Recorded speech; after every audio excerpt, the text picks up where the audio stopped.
time, and God bless you guys. We'll talk to you soon.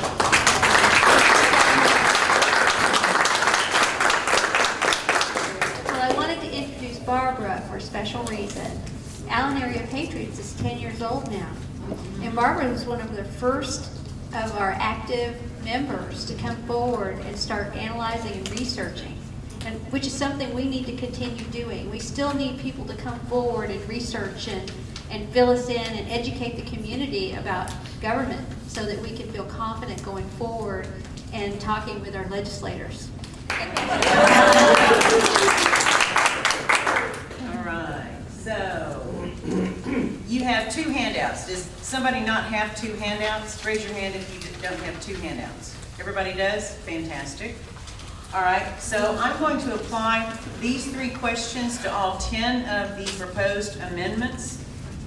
I asked myself these questions pretty much at the city level, county level, state level, federal level, because it applies to everyone. This keeps me from being emotional about legislation.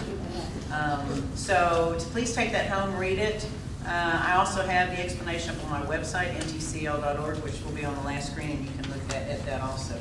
I do not call these constitutional amendments because just like some laws are not lawful, some parts of the Constitution are not constitutional. So I call them Constitution amendments.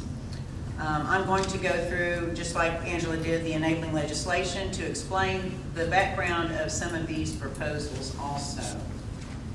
So, and Angela already told you, since this 1876 Constitution was adopted, it's gone through 680 proposals, 498 of them passed. I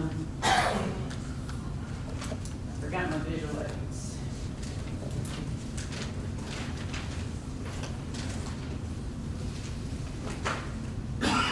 This is the 1876 Constitution. It's only 50 pages. This is the 2011 one. This isn't even the most recent one. This is 250 pages.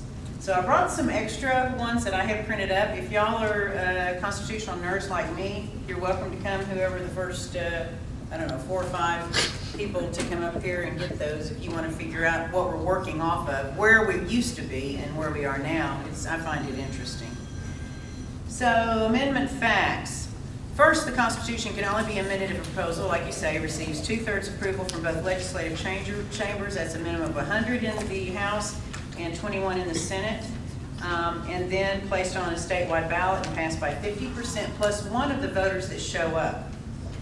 In 2017, less than 6% of our registered voters showed up. So less than 6% of Texans that are registered to vote are voting and deciding on how much debt you're going to incur. If the Constitution prohibits an action, you must amend it to make the action possible, and not all amendments are necessary, as we're going to see tonight. But by putting legislation in the Constitution makes changing it harder, because you have to amend the Constitution to change it once it's in there. Then, getting voters to approve of legislative action, especially if it involves spending money, provides political cover for our legislators, because we're the ones that decide to put it in there, right? I had a conversation with my former House rep, and it was at an Allen Area Patriots meeting back in the early days, and that representative was Representative Jody Laudenberg. And I asked her, I said, why did you vote for all of these amendments on the floor to put them on the ballot? And she said, well, Barbara, that's so that you can decide. And I said, baloney. What you're saying then is that you would put it on the ballot to repeal the First or Second Amendment so that I could decide? I expect to be able to look at your voting record and decide if I need to re-elect you in the next election cycle. But that's me. So, and then last, there are unnecessary proposals that have to do with puppy dogs, and let's not forget government charity, which is easy to support if it's somebody else's money, right? All right, so let's dig in. The first one Angela explained, allowing a person to hold more than one office as a municipal judge at the same time. The legislative action that we're addressing here is actually appointed versus elected municipal, because currently the Texas Constitution prohibits a person from holding more than one office of a paid public office at the same time. There's numerous areas, and one of them is your municipal judges. So this would change that so that a municipal judge could be elected or appointed and hold the position as a municipal judge in more than one municipality at the same time. And so my 3-question test, and I'm going to put each one through. Is it constitutional? Does it support our constitutional republic? Well, I say yes, because increasing the pool of candidates for the people to elect as a municipal judge can't be wrong in a republic. Now, I don't think that most Texans should be allowed to vote, but that's another presentation. Right? Is there a need? Do all the people have a need for and benefit from the proposed government intervention? I say yes. Specifically in rural, sparsely populated municipalities with fewer or no qualified residents. This change should have no impact on the cities with higher populations. And is it affordable? Can the people afford it? Is the cost equal and uniform? I say yes, each municipality is still able to choose whether to elect or appoint their municipal judges. So the cost of elections would be the only fiscal note of consideration. Both the proposition and the enabling legislation passed unanimously in each chamber. So on to Proposition 2. This is the one on the general obligation bonds for the assistance of the development of certain projects in economically distressed areas. And this will answer some of your questions.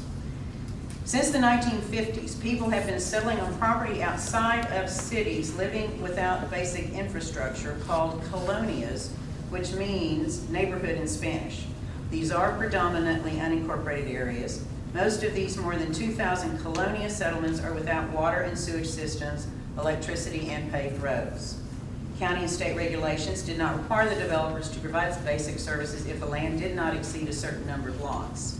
In the early 1990s, the U.S. Department of Housing and Urban Development and the Department of Agriculture officially recognized colonias as neighborhoods within 150 miles of the border that lacked basic utilities. Then the National Affordable Housing Act of 1990 required that all the border states set aside a percentage of community development block grants for colonias. So here we are, 30 years later, and the colonias continue to grow, and taxpayers are asked to continue funding this increase in colonias. I've submitted questions about the funds for these, and I still don't have the answer to it. And this is the 2019 map of the counties involved in the economically distressed or depressed area program called EDAP for short. The green counties are receiving EDAP funding, and the pink counties have filed for and qualified for EDAP funding. In 1989, the Texas legislature established the Economically Distressed Areas Program, or EDAP, under the control of the Texas Water Development Board. The Texas EDAP provides financial assistance for projects to develop water and wastewater services in economically distressed areas where these services or facilities are inadequate to meet minimum state standards. An economically distressed area is defined as a political subdivision in which the median income level is less than 75% of the state's median income level. The state median income in Texas was $59,000 in 2017, so a political subdivision with a median income under $44,000 qualifies for EDAP funding. EDAP initially was funded through $250 million in GO bonds in 1989. Then in 2007, the voters approved another $250 million. Plus, the Texas Water Development Board has utilized an additional $199 million for non-EDAP programs out of the state's general revenue. Plus, the feds have funded EDAP communities. Prop 2, as Angela mentioned, got a fair amount of resistance in both the House and the Senate. These are the 27 nay votes in the House. These are all Republicans. You might notice that it was Holland, Sanford, Shaheen. Noble voted yes, but then she had a correction on the House Journal that said she had intended to vote no. So either she was absent and somebody hit the button, it's a Democrat that sits next to her, or she actually did have a malfunction. Because those things happen. Actually, if I might add, I was over there talking to Representative Noble one time when I was working some legislation. Mm-hmm. And like while we were having a conversation, like in the Senate, everything's kind of organized. There's 31 of us. In the House, it's like, she's like, hold on a second. And then like, it is not easy to keep track of. And so I would say when someone goes back and corrects the journal, at least they're paying attention. But it can happen. People went to the bathroom and they miss a vote, you know? we stop. As we can, but they can't. So if she corrected the journal, I would take her word for that. Okay, can I take questions at the back, please? I mean, at the end, if that's all right? This directly relates to this. Do we have any idea what, obviously, $500 million has already been spent.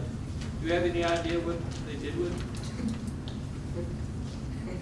I mean, that's what's been already allocated, yeah. And we have no, did they make any progress at all? I would recommend that you call your state senator and that's what I would do. I don't know. And their chief of staff will get the answer for you. This is the enabling legislation for this proposition. There were 41 nay votes in the House, and again, they were all Republicans. This was pretty much split down the party lines. And notice that Holland, Noble, Sanford, and Shaheen all voted against it. If their names aren't listed, you can presume that they voted for it. And in the Senate, here's the 8 nay votes on Proposition 2. You can see that Senator Fallon and Paxton are on there. And also on the enabling legislation, Paxton and Fallon. So now for the 3-question test. Is it constitutional? I say no. Taking money from Texas taxpayers to provide entitlements to others is communist and antithetical to a republic.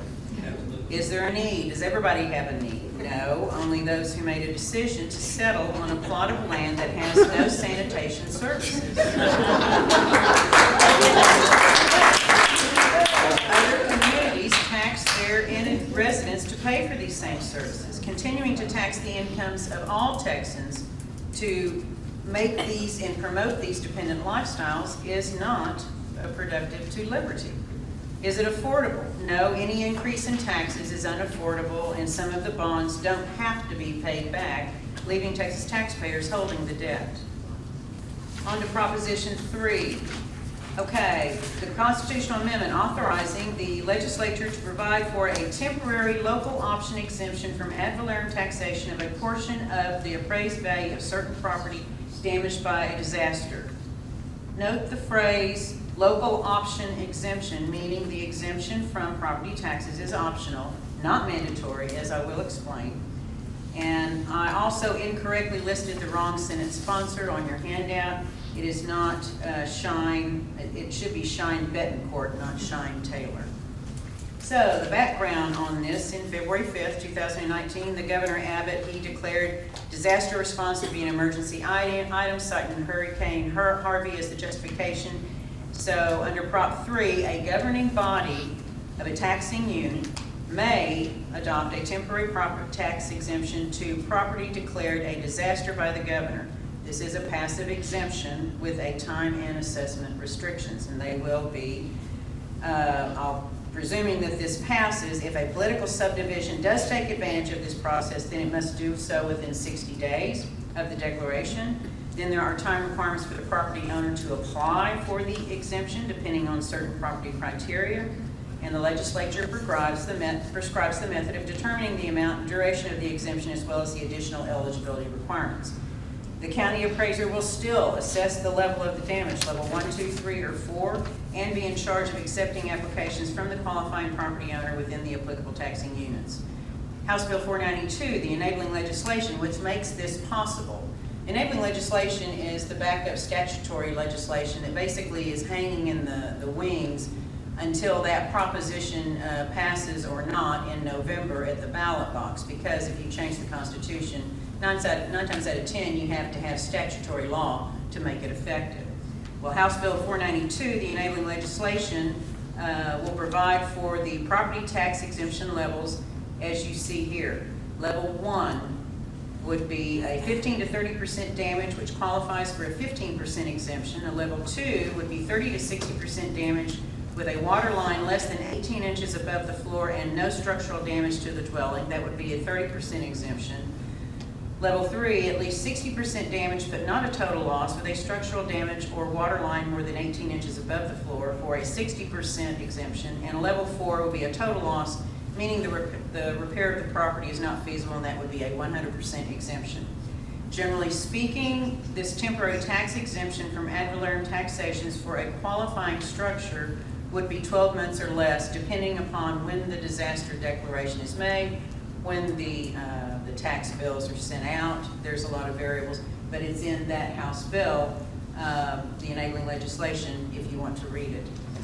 Supporters of this amendment, and see, I don't know about this because I don't live in Harris County. I haven't been involved in a hurricane, a massive flood or whatever, but the supporters down in Harris County say that this amendment makes taxpayers are more familiar with an exemption than with reappraisals, and an exemption would provide taxpayers with more immediate relief.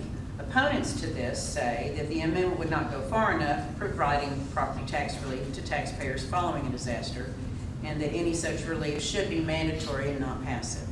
So for my 3-question test, is it constitutional? I say property taxes are antithetical to our republic, but any move toward reducing or elimination does support a constitutional republic. Is there a need? Well, unless the government cost of services and expenses will be eliminated proportionate to the percentage of property tax decrease, property owners not receiving an exemption within the same taxing district will absorb the cost to make up the lost revenue to the taxing unit, even though it is for a temporary amount of time. Is it affordable? Can all the people afford it? Well, no, the cost is not equal unless every dwelling in the specific taxing district is affected. This proposed amendment and its enabling legislation was approved without any nay votes in either chamber. On to Proposition 4. This is the one prohibiting an individual income tax. There's been some Marxist activity on social media trying to confuse everybody and trying to use it as a double negative. First of all, you don't vote yes or no. You vote for or against. If you can read what the ballot will say, you can figure out, am I for this or am I against it? So please don't be confused. If you don't vote for any of these proposals, vote for this one. Yes. Vote yes on this one. Vote for this one.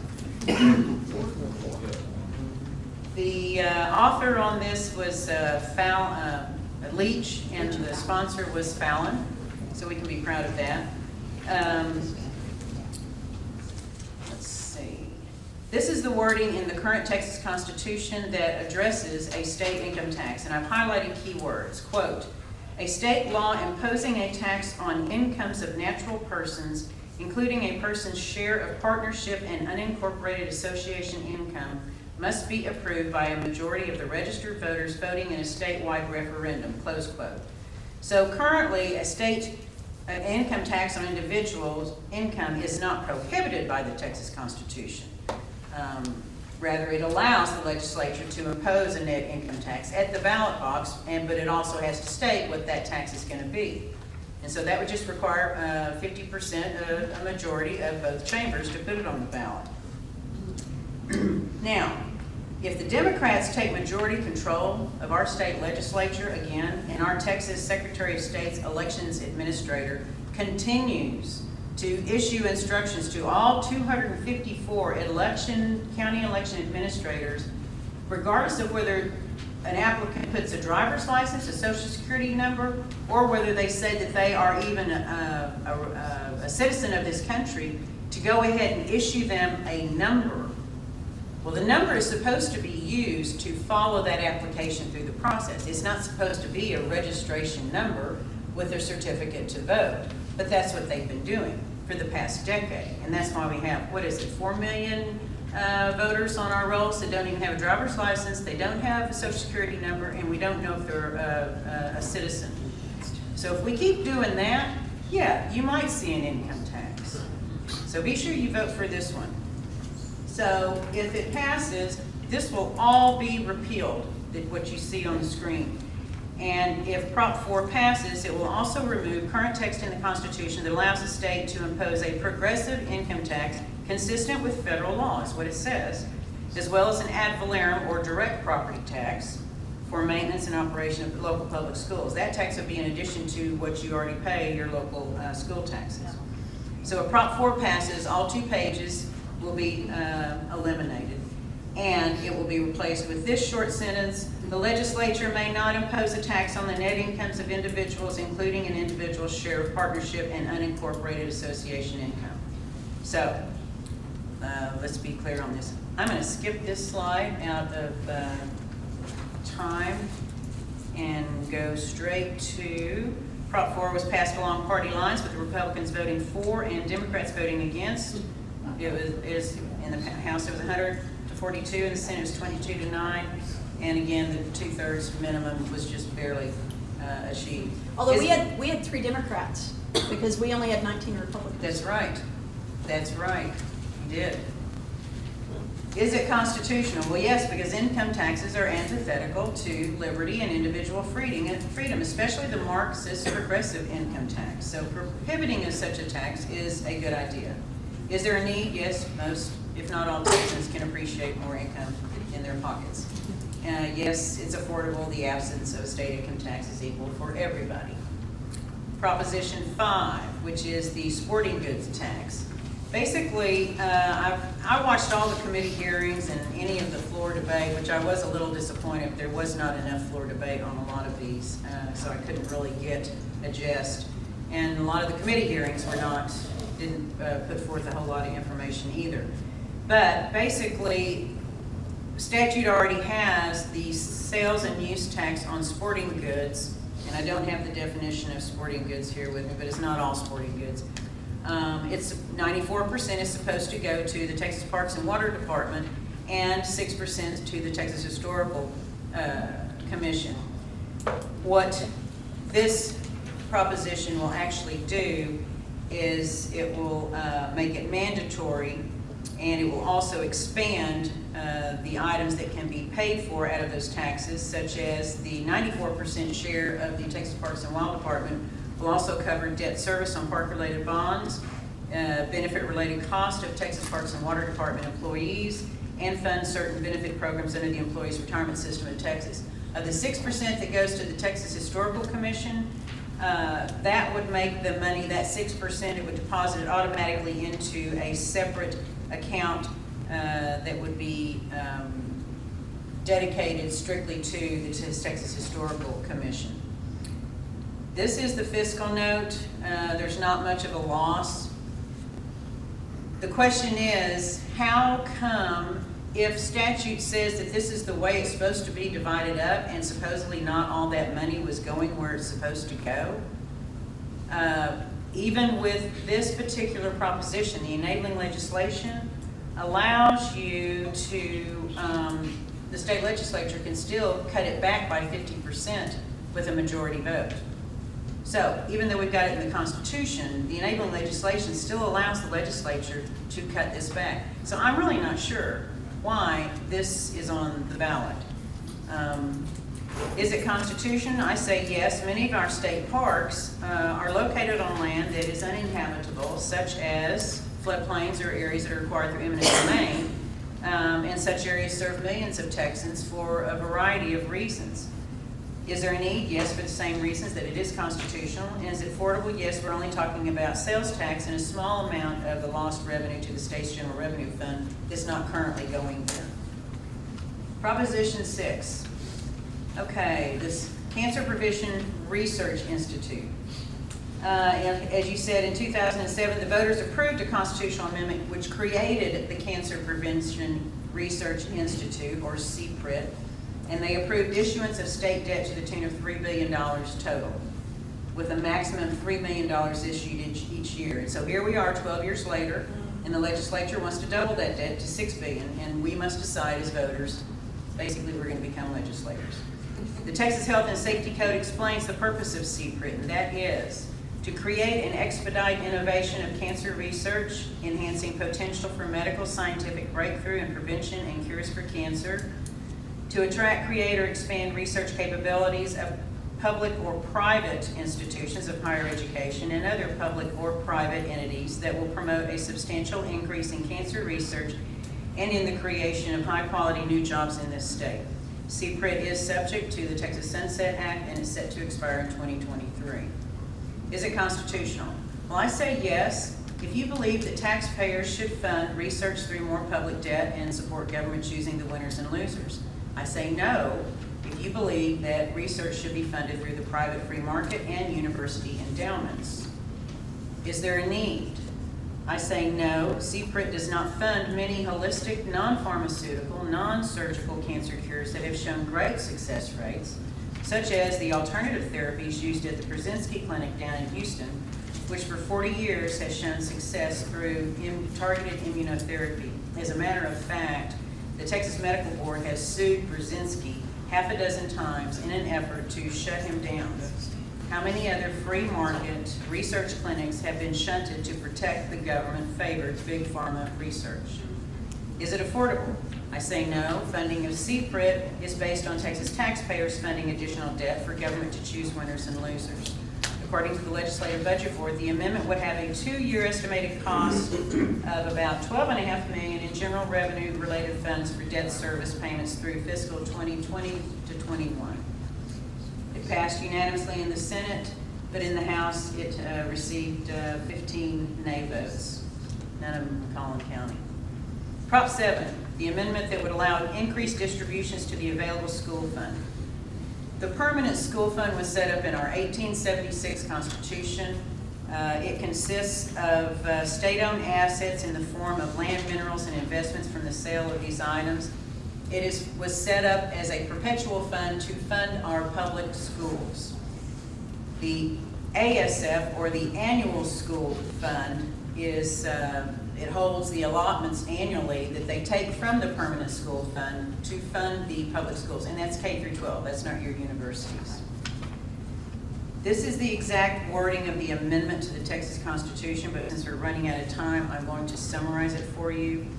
Basically, it will remove the current prohibition of the State Board of Education to make direct distributions to the ASF, and specifically grants them with this authority along with other entities, which, by the way, the State Board of Education originally in your 1876 Constitution is the one who did that.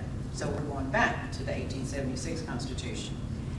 It will authorize each approved entity to make a direct distribution to the annual fund up to $600 million annually from $300 million, basically removes the $300 million cap. These are the nay votes. There was basically no discussion in the committee hearings, so I couldn't really tell you a whole lot about it. Anyway, those are the nay votes on both the proposition and the enabling legislation. Is it constitutional? I say yes, because the 1876 Texas Constitution sets up this perpetual public school fund to which up to 1/4 of the state's general revenue was set aside. The fund later became known as the Permanent School Fund. A state property tax, school property tax, was added 100 years later in 1883, along with the local school property tax, and the Permanent School Fund is managed by a board that is appointed by the General Land Commissioner. And the fund is worth $44 billion today, just FYI. I could support this amendment if the state would stop accepting the unconstitutional federal funds with their socialist programs attached. But since our government schools do such a horrible job, in my opinion, and my local school taxes are way out of control, I don't support giving the government schools any more money until they return to good academic immersion. Is there a need? I say no. Our schools, just like all departments of today's government, don't have a funding problem, they have a spending problem. And if the state would eliminate the addiction to federal education funds and their required Marxist programs, I could get excited about supporting our public schools again. Is it affordable? Yes. This doesn't affect property taxes, just the balance held in the permanent school fund. Now, see, this is a reaction to the cap that they're putting, that will go into effect in 2021. So they're anticipating more money coming out of the permanent school fund to make up the difference, because they've been growing school districts at 8, 10 to 12% a year, and they're going to be whacked down to 2% a year. So, yeah. well, if the PSF runs dry, then the state will own, well, the federal government will own your local schools if the permanent school fund ever runs dry. So, Prop 8, this is the creation of the Flood Infrastructure Fund to assist in financing of drainage, flood mitigation, and flood control projects. There was unanimous support in both the House and the Senate, not a single nay vote was recorded. This creates the Flood Infrastructure Fund, or the FIF.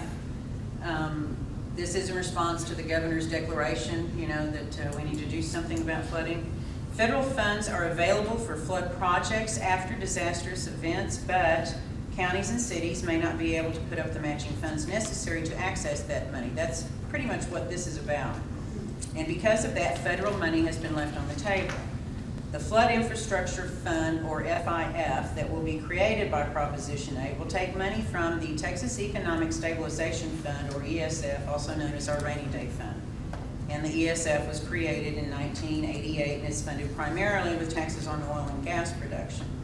This newly created FIF would provide loans at or below market value or market rates to help local governments meet matching fund requirements and assist with basic flood project planning, grant applications, and the engineering of structural and non-structural flood mitigation projects.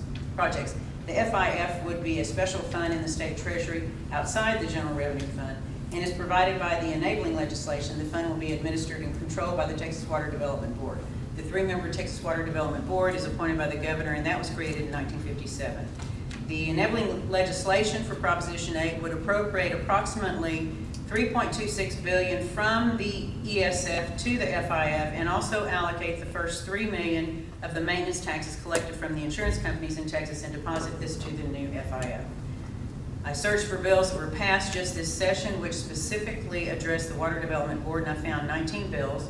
7 of them address flood mitigation and flood response. So regardless of the success of the passage of this proposition, flood control projects were not ignored this session.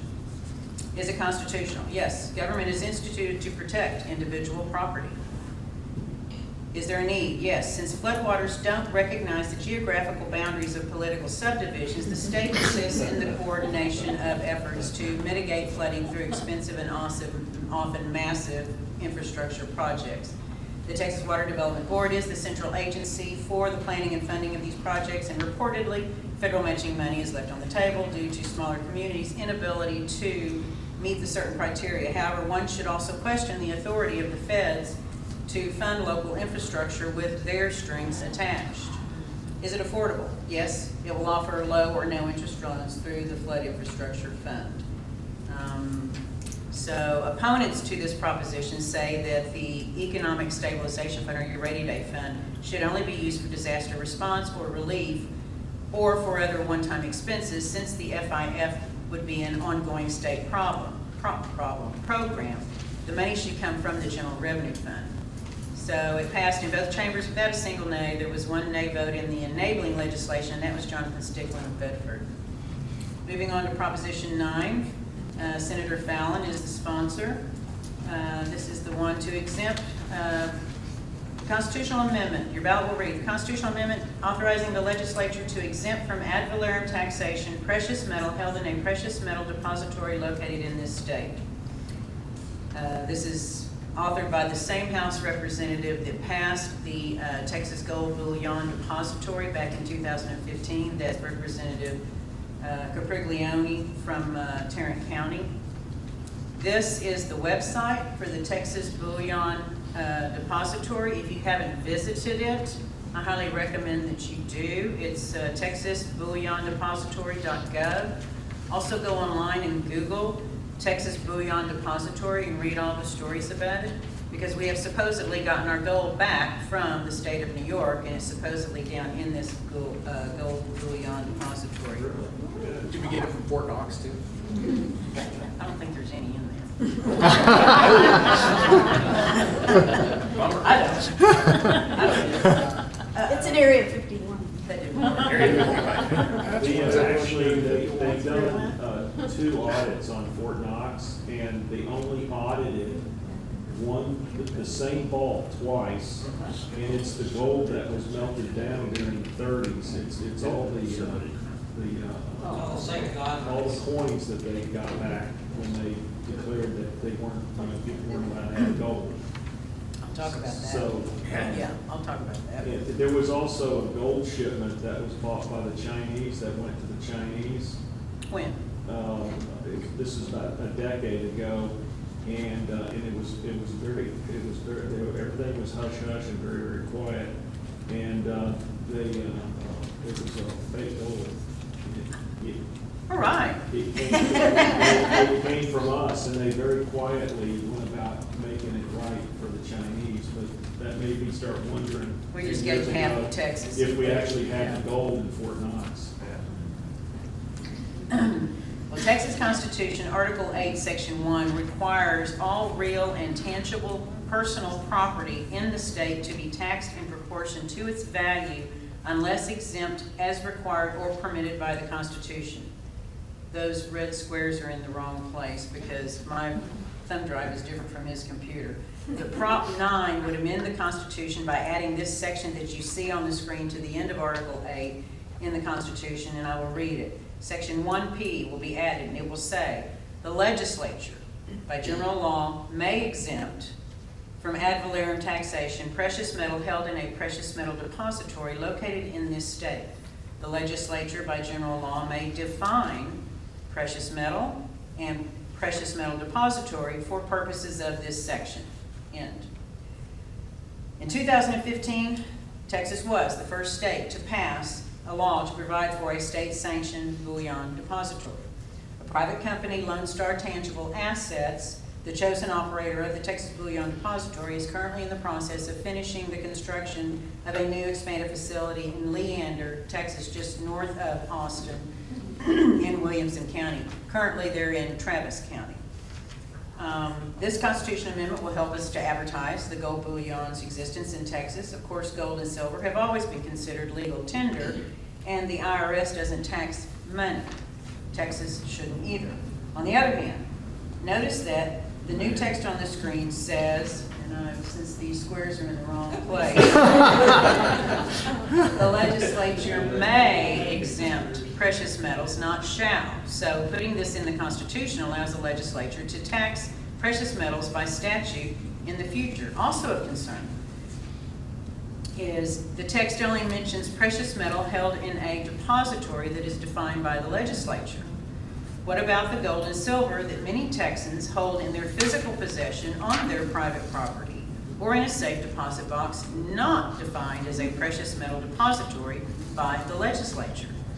Will government attempt to criminalize private ownership of gold again like they did in 1933 with the executive order from President Roosevelt, and again forbid the possession of monetary gold by any individual, partnership, association, or corporation? The 1933 order was justified on the grounds that hard times had caused hoarding of gold, stalling the economic growth and making the Depression worse. People were given 3 weeks to turn in their gold, otherwise pay a fine that's equivalent to $250,000 today, or go to jail for 10 years for 1 ounce of gold, which happened to be the minimum punishment for bank robbery at that time. If you robbed a bank, you could get 10 years, and failure to turn in your gold, you could get 10 years. So would I be granting government the power to repeat another 1933 grand heist of personal property by voting for Prop 9? And for your information, the enabling legislation for this proposition defines in statute precious metal as, quote, a metal including gold, silver, platinum, palladium, and rhodium that A, bears a high value to weight ratio relative to common industrial metals, and B, customarily is formed into bullion or specie. Likewise, the precious metal depository is defined as a depository that A, is primarily engaged in the business of providing precious metal storage to the general public, business of. B, maintains sufficient insurance to cover precious metal deposited in the depository. However, future legislatures can change these definitions just simply by statute. So on the votes, as you see, Prop 9 passed in the House 140 to 5, in the Senate it was 27 to 4. And on the right side of the screen, there's nay votes on the enabling legislation, 6 no votes in the House and 4 in the Senate. None of these are Collin County people.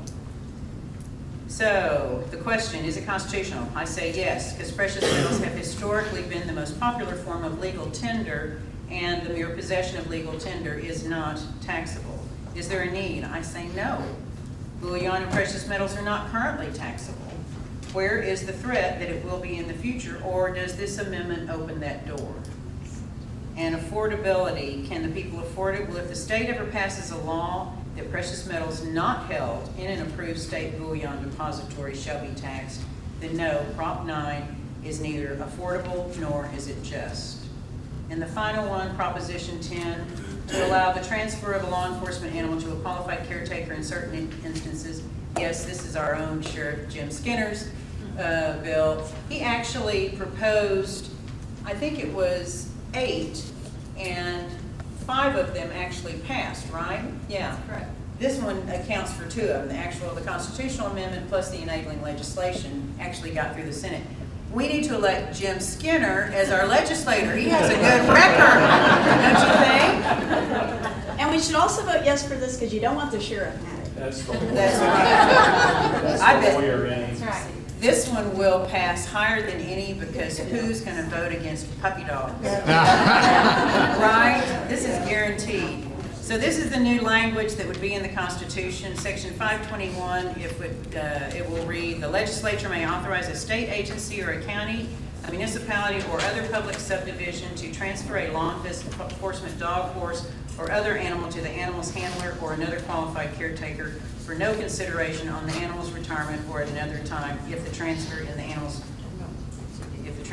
in the animal's best interest. As she said, dogs, horses, other animals are used in law enforcement. They are currently considered to be property and they can be auctioned off. This just allows basically the chief of the law enforcement agency that the animal belongs to decides who the caretaker will be upon the animal's retirement. The enabling legislation passed unanimously. It was written so that it was not dependent upon voter approval of the proposition.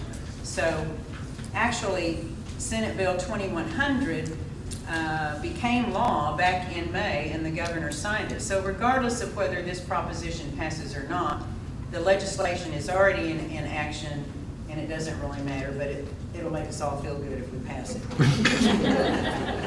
Is it constitutional? Yes, a law enforcement animal is the property of the government and upon retirement deserves humane treatment. However, this is not required as an amendment. Is there a need? Do people in general benefit? No, but the animal and his caretaker certainly will. And as I stated, the enabling legislation is already effective and this amendment is not necessary, so there's really not a need. Is it affordable? Yes, there's no cost to the government, only to the caretaker. The enabling legislation puts the monetary burden to care for these animals on the assuming caretaker.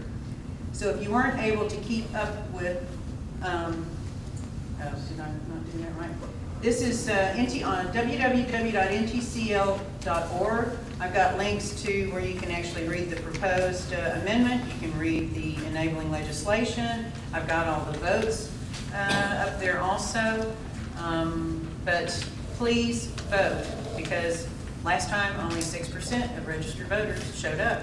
So if you don't vote, you can't complain, right? Right. So I'm sure between Angela and myself, you don't have any questions because it's already 8:35. Questions? And I'm not going to tell you how I'm voting. I gave you all this information so you can make up your own mind. Please, right? Thank you very much.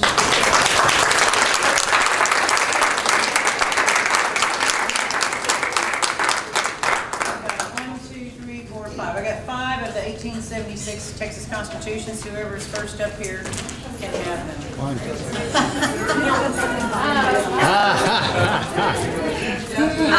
A bunch of vultures. We are. Wow. Are they all gone? You snooze, you lose.